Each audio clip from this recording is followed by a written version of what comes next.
అమ్మవారి జాతర series part 2 అండి. హాయ్ అండి, ఎలా ఉన్నారు?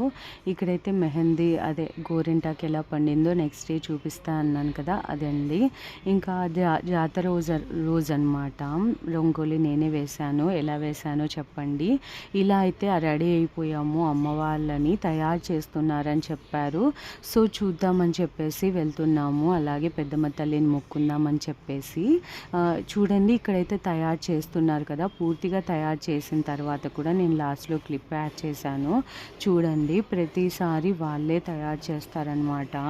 ఎంతో పుణ్యం ఉంటే తప్ప ఆ భాగ్యం లభించదు కదండి. మా ఫ్యామిలీ అందరూ ఇంకా దర్శించుకున్నాము. మీరు దర్శించుకోండి. నేను ఫుల్ వీడియో అప్లోడ్ చేశాను. మొత్తం ఊరేగింపు అయ్యాక ఇలా పెద్దమ్మ తల్లి ఎదురుగానే చిన్నమ్మని పెద్దమ్మ ఇద్దరిని ప్రతిష్ఠిస్తారండి. మార్నింగ్ అందరూ వచ్చి అమ్మవారి బ్లెస్సింగ్స్ అయితే తీసుకుంటారు.